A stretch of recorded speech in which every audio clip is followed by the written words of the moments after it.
bahasul masail atau munazarah. Bagaimana kalau orang salam itu mengucapkan bismillah dulu?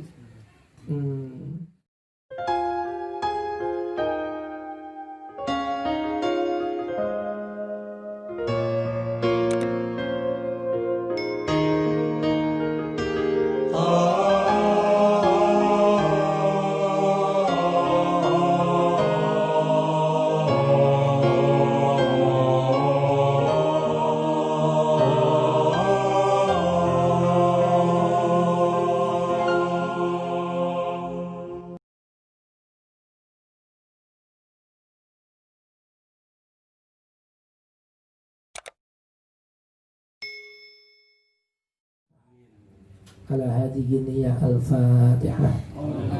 أعوذ بالله من الشيطان الرجيم. بسم الله الرحمن الرحيم.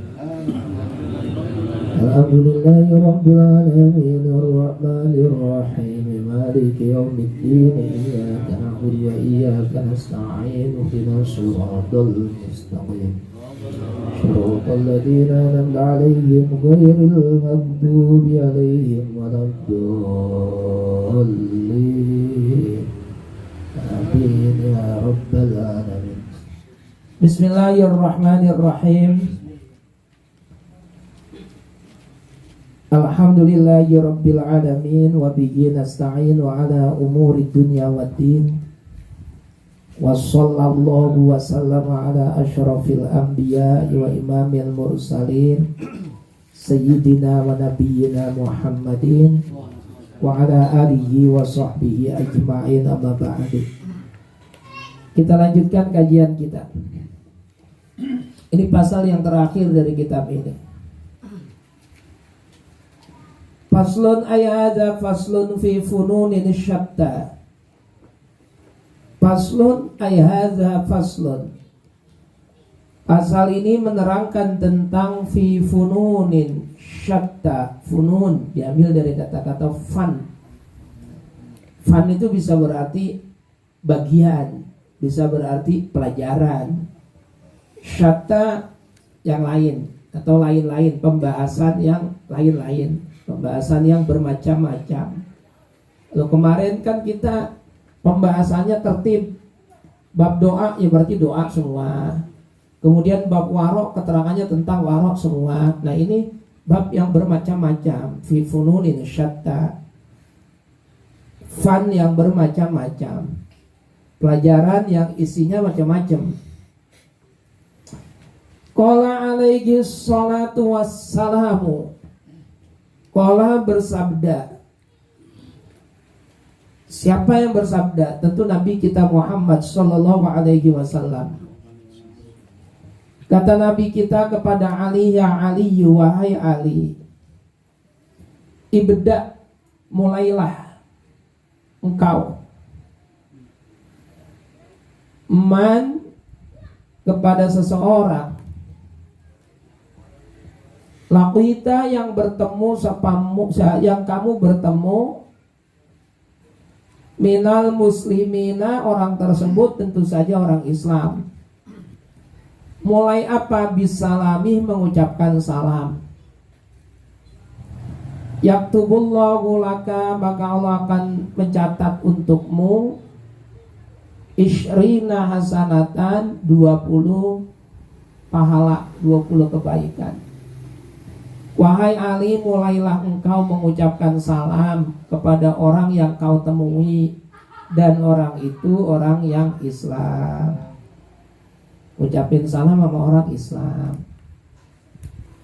Maka orang yang memulai salam ketika bertemu dengan orang Islam, dia akan diberikan ganjaran pahala oleh Allah 20 kebaikan, 20 pahala. Banyak ya, 20 pahala. Warudda, dan jawablah as-salama, ucapan salam. Fallahu, maka Allah yaktubu, akan mencatat,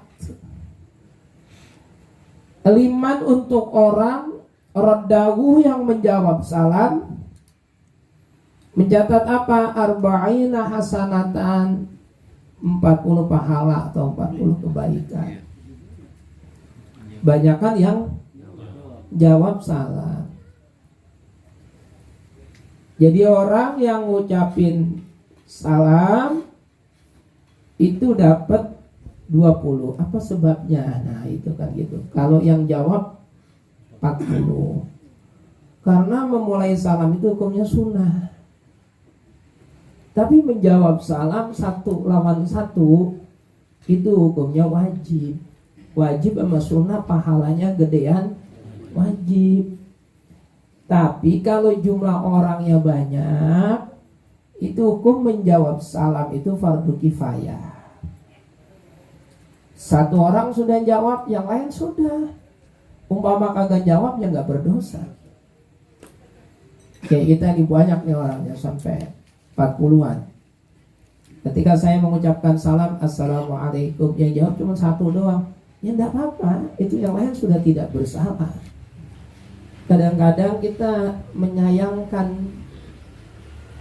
ada penceramah, ada mubaligh, bahkan pembawa acara diselingi pantun lagi.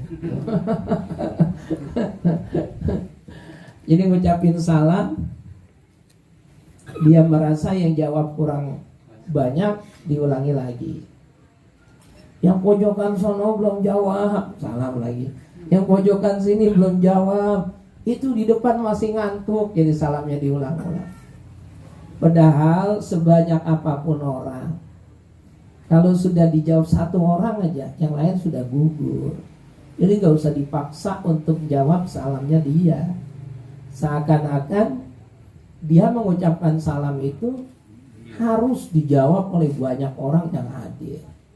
Nah itu gak perlu itu. Gak perlu. Biarin aja ngucapin salam aja. Assalamualaikum warahmatullahi, misalnya. Assalamualaikum warahmatullahi wabarakatuh. Atau minim-minimnya assalamualaikum. Nanti biarkan orang yang jawab beberapa orang. Gak usah diulang-ulang. Gak usah. Satu poin salam. Dua, orang yang ngucapin salam dengan orang yang menjawab salam itu sebaiknya yang jawab salam itu lebih baik atau lebih sempurna jawabannya dibanding dengan yang mengucapkan salam. Berdasarkan ayat Al-Quran, فَإِذَا حُيِّيتُمْ بِتَحِيَّةٍ فَحَيُّوا بِأَحْسَنَ مِنْهَا أَوْ رُدُّوهَا. Huyyitum itu dari kata-kata tahiyyat. At-tahiyyatul itu ucapan salam.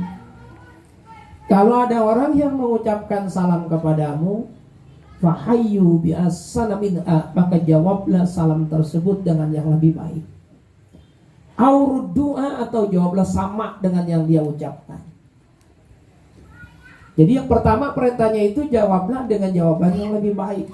Makanya kalau di pesantren yang saya tahu ini, pesantren Jawa Tengah, karena saya mondok di sana, itu rata-rata kiainya mengucapkan salam tidak sampai wabarakatuh, baik ngaji ataupun khotib Jumat. Assalamualaikum warahmatullah, begitu doang. Bukan kiainya itu pelit kagak mau nerusin wabarakatuh. Itu justru memberikan kesempatan yang menjawab lebih baik daripada yang mengucapkan salam, mengamalkan ayat Al-Quran. فَإِذَا حُيِّيتُمْ بِتَحِيَّةٍ فَحَيُّوا بِأَحْسَنَ مِنْهَا. Bi'ahsana minha, lebih bagus daripada yang mengucapkan. Kiai saya coba buka di YouTube itu, Kiai Haji Muhammad Arifin Fanadi, ada itu. Di YouTube sudah mulai banyak kajian-kajian beliau, terutama kitab Fathul Mu'in. Memang beliau itu ahli fikih. Ucapin salamnya Assalamualaikum warahmatullahi. Nggak pernah diterusin wabarakatuh, nggak pernah. Nah, kita yang jawab Waalaikumsalam warahmatullahi wabarakatuh. Jadi kita diberikan kesempatan menjawab lebih baik daripada yang mengucapkan salam, ngamalin ayat Al-Quran. Tapi kalau masing-masing daerah kan beda-beda. Saya sendiri belum berani meraktekin itu.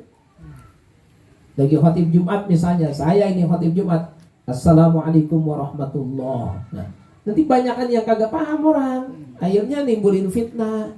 Ustadznya sombong banget, salamnya kagak diterusin gitu. Itu nimbulin fitnah. Ya udahlah, karena kita tinggalnya di daerah kita yang memang biasa sampai dengan tuntas. Assalamualaikum warahmatullahi wabarakatuh. Ya kita tuntaskan saja. Nah, berarti lanjutan ayat tadi awrudduha, jawabannya ya sama dengan yang diucapkan oleh orang yang mengucapkan salam. Kita jawabnya waalaikumsalam warahmatullahi wabarakatuh. Sama, jadi tidak ada yang lebih baik kalau begitu. Jangan yang ngucapin salam sama yang jawabin salam, yang jawabinnya dikit banget. Assalamualaikum warahmatullahi wabarakatuh. Salam. Itu jahat, itu tega banget itu. Tega banget. Nah, ini kemudian yang berikutnya ini juga penting juga. Ini sudah pernah dibahas dalam Basul Masail atau Munazarah. Bagaimana kalau orang salam itu mengucapkan bismillah dulu? Bismillahirrahmanirrahim. Assalamualaikum warahmatullahi wabarakatuh. Kan banyak itu ya. Banyak sekali. Cuma bagaimana ya, memang kesepakatan munazarah, kesepakatan Basul Masail, saya ada kitabnya. Itu menjawab kalau orang mengucapkan salam diawali dengan bismillah, itu tidak wajib untuk dijawab. Tidak wajib untuk dijawab.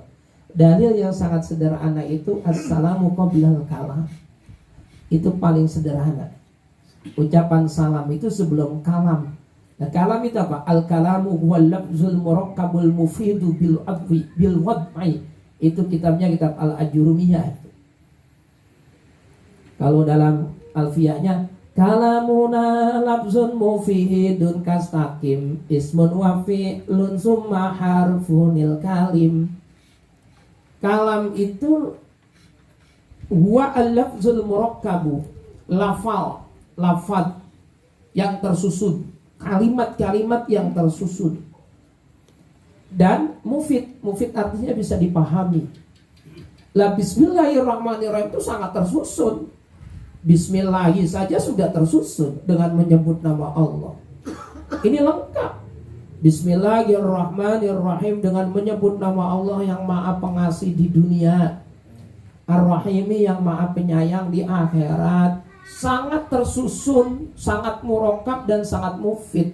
Jadi bismillahirrahmanirrahim itu mutlak merupakan kalam. Jadi tidak bisa salam itu didahului oleh kalam.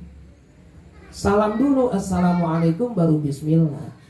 Kalau ada yang bismillah dulu berarti kalam mendahului salam. Kalam mendahului salam, salamnya tidak wajib dijawab. Itu hasil kesepakatan Basul Masail. Ada juga santri yang cerdik, ya, tapi jadi ketawaan.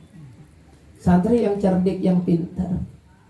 Ketika orang ngucapin salam pakai bismillah dulu, Bismillahirrahmanirrahim, Assalamualaikum warahmatullahi wabarakatuh. Mereka jawabinnya Bismillahirrahmanirrahim, Waalaikumsalam warahmatullahi wabarakatuh. Mereka jadi guyonan, malah jadi bercandaan begitu.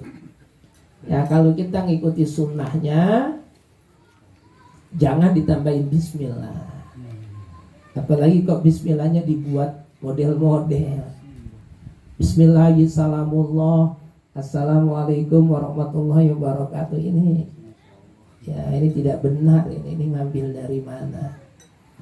Bismillah dengan menyebut nama Allah. Salamullah, salamnya Allah. Assalamualaikum. Emang salamnya Allah, Assalamualaikum warahmatullahi wabarakatuh. Setahu saya nggak begitu dah. Salamnya Allah, Assalamualaikum ayuhan nabiyyu warahmatullahi wabarakatuh. Itu pun khusus untuk Nabi kita. Setelah Nabi kita mengucapkan At-tahiyyatul mubarakatus salawatut thayyibatu lillah. Emang ada yang kayak gitu? Ada, banyak. Bismillahirrahmanirrahim. Itu tidak benar. Nggak benar. Yang benar bagaimana? Biasa saja. Assalamualaikum warahmatullahi wabarakatuh. Titik. Kemudian yang berikutnya, ya Ali wa ay Ali, iyyaka wal ghadaba. Iyyaka, jauhilah olehmu atau takutlah kamu. Jangan kamu berbuat, jauhilah.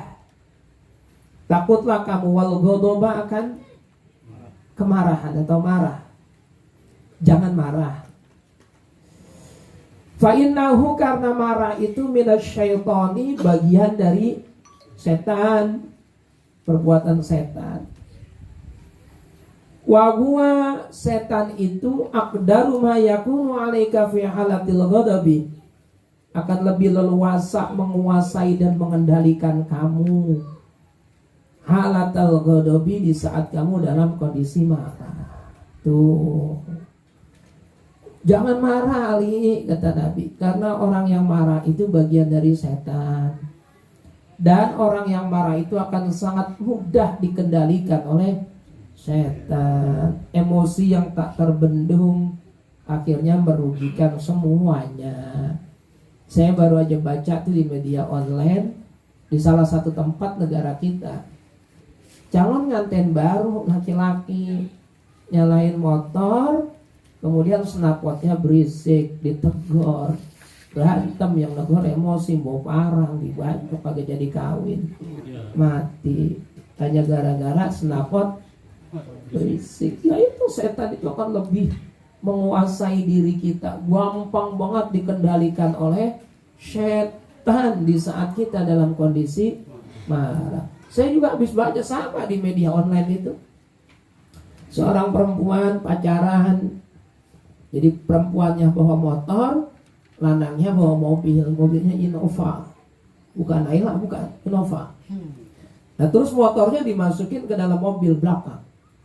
Dia jalan berdua, lagi asik-asik jalan, lagi uplak ngobrol, lagi akrab. Cewek itu dapat telepon, ternyata dari cowoknya yang lain. Ada bahasanya sayang.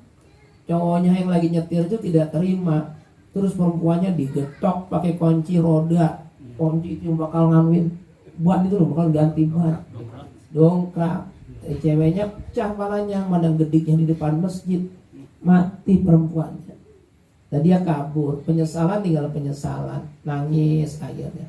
Nah itu yang dikatakan oleh Nabi, orang yang marah itu sangat mudah dikendalikan oleh setan. Di saat yang satu udah mati, dia hanya menyesal, setannya kabur. Tepuk tangan, menang gua, kata setan. Nah itu makanya iyyaka wal ghadaba. Ada juga kalau dalam bahasa yang lain, la taqdab falakal jannah, jangan marah maka kamu akan masuk surga, gitu. Jangan marah, kamu bakal masuk surga. Ya, marah itu sifat manusia. Setan terbuat dari apa? Api. Di saat kita lagi marah maka berwudulah. Wudu, cepat-cepat wudu, karena api itu akan mati dengan air. Paling tidak kalau lagi memuncak kemarahannya kita wudu, itu bisa meredam atau bisa mematikan rasa marah, emosi yang ada dalam diri kita. Wa iyyaka wa da'watal mazlumi, dan takutlah kamu wahai Ali, wa da'watal mazlumi, doanya orang yang teraniaya, orang yang dizolimi. Fa innallaha, maka sesungguhnya Allah, karena sesungguhnya Allah yastajibu lahu, itu pasti akan mengijabah. Dari film tadi istajaba yastajibu, Allah pasti akan mengijabah doa orang yang dizalimi. Allah pasti akan mengijabah doa orang yang dizalimi. Walaupun orang yang zalim itu orang kafir, orang yang dizalimi itu orang yang kafir. Wa in kana kafiran, kalau dia orang kafir, fa alaihi kufruhu, nilai kekafirannya yaitu untuk dirinya. Cuman doa dari orang yang teraniaya tetap akan diijabah oleh Allah. Walau ba'da hinin, walaupun tidak dengan saat ini, besok, lusa, bulan depan, tapi pasti dibayar cash sama Allah. Dosa orang yang dizalimi. Ada juga dalam hadis yang lain itu, salah sudah awatim mustajabah. Ada 3 doa yang pasti mustajab. Nomor 1, da'watus shaim, doanya orang yang berpuasa. Ini kita dikit lagi puasa. Bahkan ini kita sudah masuk ini malam ini, udah masuk tanggal 1 bulan Zulhijjah. Zulhijjah itu bagian dari Ashhurul Hurum, bulan-bulan yang dimuliakan. Jadi besok udah boleh puasa. Sudah dianjurkan, disunahkan berpuasa 9 hari. Kalau kita tidak mau atau belum mau besok puasa, hari Kamis besok boleh. Sekalian puasa bulan Muharram, puasa bulan Zulhijjah barengan dengan hari Kamis mulia. Kalau kagak mau juga, ntar tarwiyah sama Arafah. Tarwiyah tanggal 8, Arafahnya tanggal 9. Apalagi Arafah itu jatuhnya pada hari Kamis. Nah ini dalam kitab I'anatul Talibin. Boleh diniatin 2. Boleh. Saya niat puasa hari Arafah dan juga puasa hari Kamis. Itu dapat pahala dua-duanya. Saya ulang, terdapat dalam kitab I'anatul Talibin. Ya walaupun ada yang berpendapat tidaklah, cukup 1 saja. Tapi ada dalam kitab I'anatul Talibin itu diperbolehkan dua-duanya. Dapat dua-duanya, diniatin dua-duanya. Cuma jangan ditambahin yang kemarin kodok Ramadan, tambahin juga kebanyakan. Serakah amat. Nah lalu pahala orang yang puasa hari Arafah itu dosanya, hikmah orang yang puasa hari Arafah, dosanya diampunin Allah 2 tahun. Lumayan. Bukan lumayan lagi, banyak banget. Orang yang lagi wukuf di padang Arafah pun dinyatakan oleh Allah sebagai hamba Allah yang paling dibanggakan. Cuma tahun ini kan gak ada dari Indonesia. Ya gak apa-apa. Kalau kita gak berangkat haji tahun ini karena terkait larangan dari pemerintah Arab Saudi dan keputusan pemerintah kita, gak apa-apa. Kita tetap puasa hari Arafah. Orang yang wukuf di padang Arafah malah jangan puasa hari Arafah, makruh hukumnya. Yang lagi wukuf di padang Arafah itu jangan berpuasa, hukumnya makruh. Bukan dapat pahala, malah makruh. Kemudian kita ini yang tidak dalam kondisi berpuasa, yang tidak dalam kondisi berwukuf atau tidak dalam kondisi haji, nah kita yang berpuasa, puasanya hari Arafah. Nah terus hari raya Idul Adha-nya itu jatuh pada hari apa? Jumat. Ini penting sekali ini. Udah mulai banyak bersebaran di media sosial, WA, Twitter, Facebook, dan lain-lain. Katanya kalau hari raya itu jatuh pada hari Jumat, maka Jumatnya tidak wajib. Nah ini keliru, ini keliru. Tidak benar. Tidak benar. Sholat Jumatnya tetap wajib. Sholat Jumatnya tetap diwajibkan. Ada hadisnya Pak Ustaz? Iya kita tahu ada hadisnya. Hadis itu ditujukan Nabi kepada satu kelompok. Kelompok itu namanya suku Aliyah. Harus dipahami. Kelompok itu namanya suku Aliyah. Dia tinggalnya di pegunungan, jauh dari Masjid Nabawi saat itu. Jalanan yang ditempuh juga terjal dan menyulitkan. Jadi kalau dia sudah datang hari raya Idul Adha, terus pulang, jaraknya jauh, jalanan dan medan yang ditempuh sulit, nanti Jumatan balik lagi itu menimbulkan masyaqqah, menyulitkan untuk dirinya dan juga merepotkan untuk suku tersebut. Nabi kita itu sangat penyayang, Raufur Rahim Nabi kita. Makanya Nabi kita sudahlah kalau sudah sholat Idul Fitri atau Idul Adha, sudah Jumatnya ndak usah, kamu ganti johor aja di tempat kalian, gitu. Ganti saja di tempat Nah, lihat. Nah, buat kita orang-orang yang tinggalnya di Indonesia, apalagi kita dekat sama masjid, terus hal apa yang menjadikan kagak wajib sholat Jumat? Dibilang masyakohnya di mana? Masjid nempel. Jumat itu perintah dari Allah langsung dan perintah Rasulullah tentunya. Lihat dalam Al-Quran, ya ayyuhalladzina amanu idza nudiya lis-salati min yaumil jumu'ati fas'au ila zikrillahi wa zarul bai' zalikum khairul lakum in kuntum ta'lamun.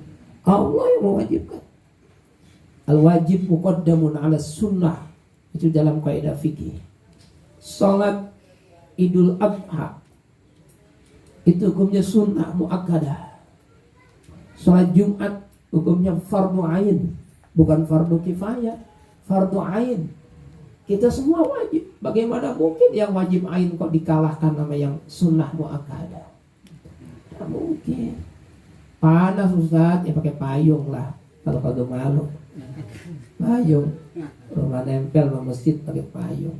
Ya masih panas juga bawa mobil, ya motor kalau rada jauh. Walhasil sekarang itu rusuhnya di mana? Yang menjadikan tidak wajib Jumatnya itu di mana? Makanya jangan gampang terpengaruh. Tidak ada lah yang mengatakan bahwa orang yang hari rayanya pada hari Jumat, kemudian hari Jumatnya tidak wajib. Tidak ada. Semuanya wajib. Wajib mengerjakan sholat Jumat. Lantar potong korbannya. Ya kalau potong korban terserah.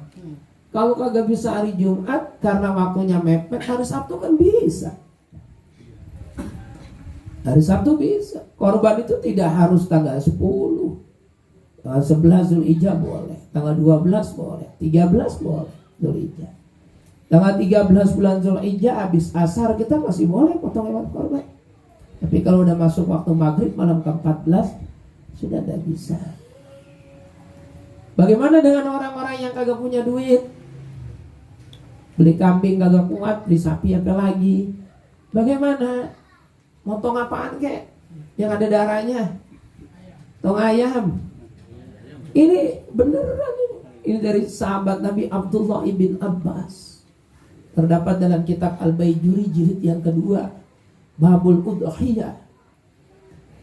Jadi orang hari raya Idul Adha atau hari tasyrik itu jangan jadi orang tomat. Maunya dapat doang. Dapat daging doang. Udah gitu nyari lagi. Iya, ke sono kemari. Di mana ada korban di situ ada dia. Minta kupon. Nah dia sendiri kagak mau motong. Padahal dalam satu hadis yang diriwayatkan oleh Imam At-Tirmizi, kata Sayyidah Aisyah istri Nabi, bahwa tidak ada satu amalan di hari raya Nahar yang lebih dicintai Allah dibanding min iraqatid dam, dibanding mengalirkan darah.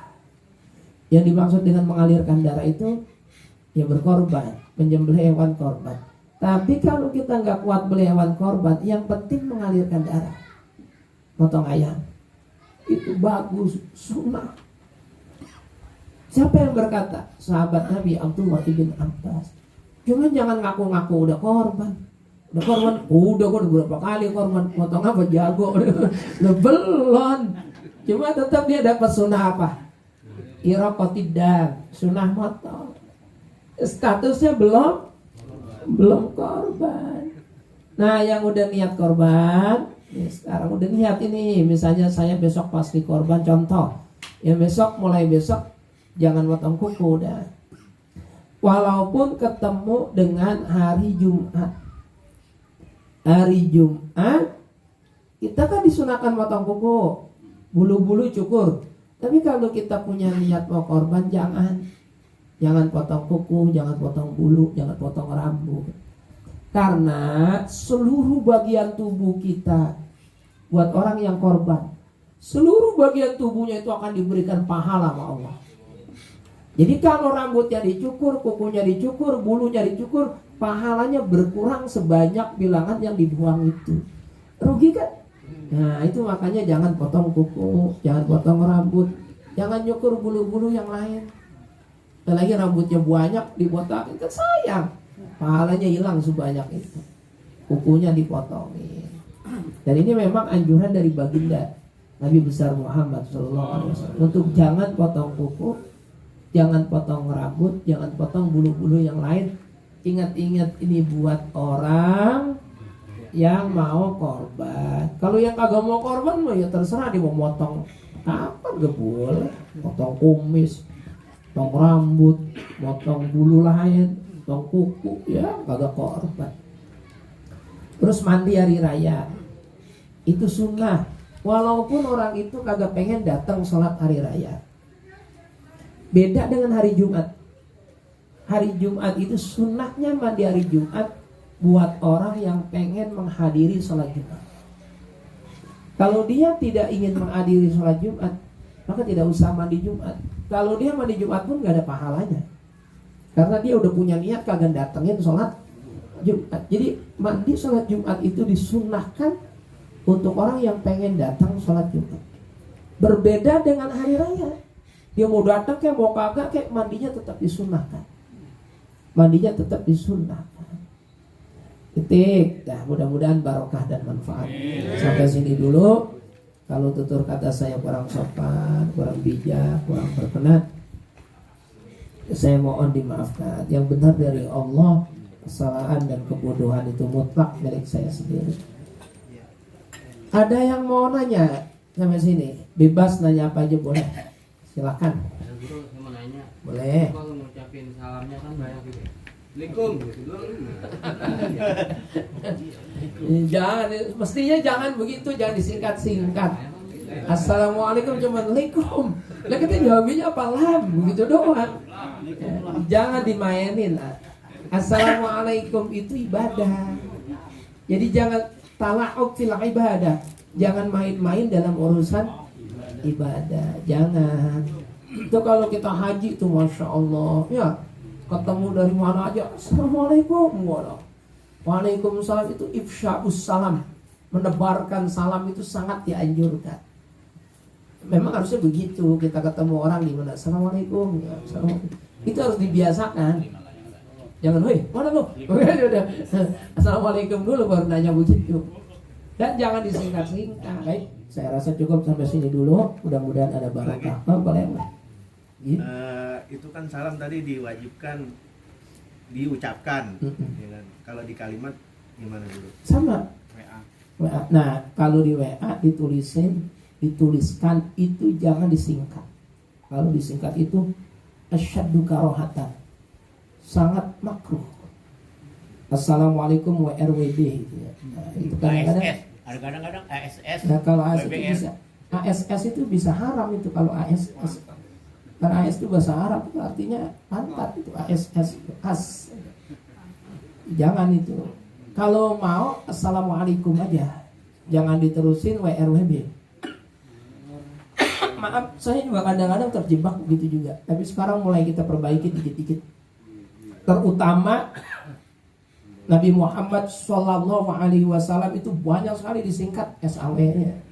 Itu makruh, sangat makruh. Kemudian lagi, nah ini untuk taklim malam Rabu ini, hati-hati nih.